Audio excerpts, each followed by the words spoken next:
राधिका यादव की सच्चाई। मेरा नाम हिमांशिका सिंह है। राधिका यादव मेरी बेस्ट फ्रेंड थी। हम पिछले 8-10 साल से बहुत क्लोज थे and I just lost her. मुझे लगा नहीं था कि मैं इस चीज के बारे में इतनी जल्दी बात करूंगी, बट मेरे पास कोई और चॉइस नहीं है। कल ही मैं उसकी बॉडी देख कर आई हूँ।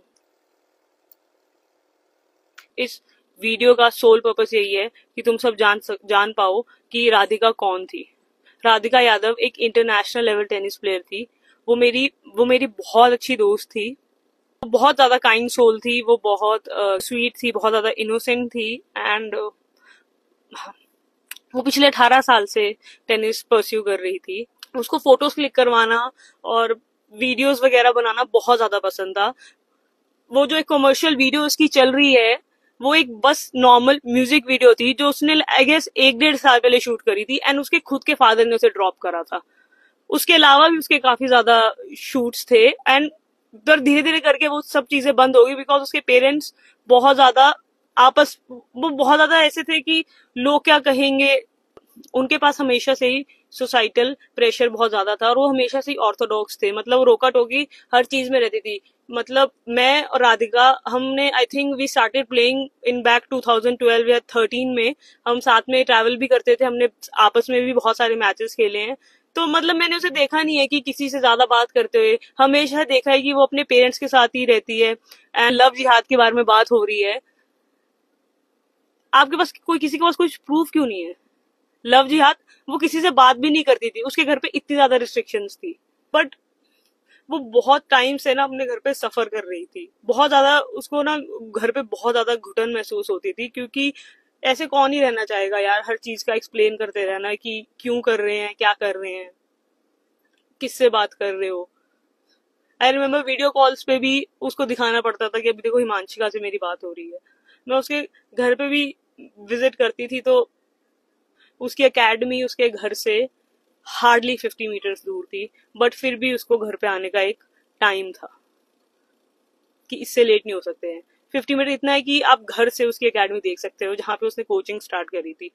एज अ कोच वो बहुत अच्छी थी। उसके सारे स्टूडेंट्स को वो पसंद थी। मैं कल उसके घर गई हूँ तो मुझे पता चला है कि एक्चुअली उसका मर्डर पिछले 3 दिनों से प्लान हो रहा था।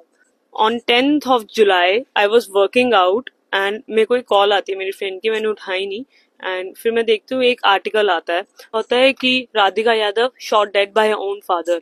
एंड सबसे पहले मैं राधिका को कॉल करती हूँ और मैं उसको बोलना चाहती हूँ कि थैंक गॉड कि ये तू नहीं है, थैंक गॉड कि ये तू नहीं है। एंड वो मेरा कॉल नहीं पिक करती है। फिर मैं आर्टिकल को फिर दोबारा देखती हूँ और मुझे वो घर देखता है और बस मुझे ऐसा लगता है कि it's the end of the world.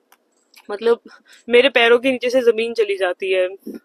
Then I called her sister and मुझे somehow I managed to went to the cremation and वहां जाके मुझे ये चीज पता लगती है कि उसके डैड एक्चुअली 3 दिनों से उसकी डेथ प्लान कर रहे थे।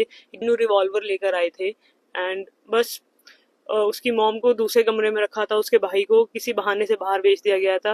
राधिका के पास एक डॉग है लूना एंड वो पिटबुल है।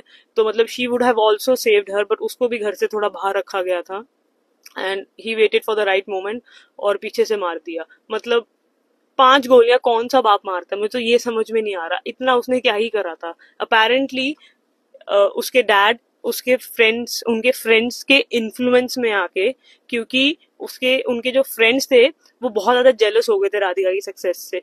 वो 4 लोग जिनकी बातें सुन के उसके पापा ने वो गोली चलाई है, वो 4 बातें ये थी कि ये तो मेकअप करने लग गई है, ये तो छोटे कपड़े पहनती है, ये अब तो तू इसके पैसों पे पलने लग गया है, तू तो अब इसको धंधा ही करवा दे। मतलब मेरे को इस चीज का जवाब दे दो कि कब तक लड़कियां मरेंगी बिकॉज ऑफ मेन और उनका जो फ्रजाइल ईगो है जो मीडिया में चल रहा है कि ये रीले बनाती है या वो लव जिहाद का। मुझे एक चीज नहीं समझ में आ रही, जो इंसान रील बनाता है उसका अकाउंट प्राइवेट क्यों होगा?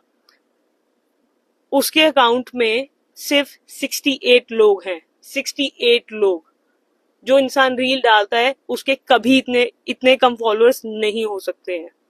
अपना अकाउंट उसने प्राइवेट करा हुआ था। लास्ट रील उसने डाली थी 23 मार्च 2024।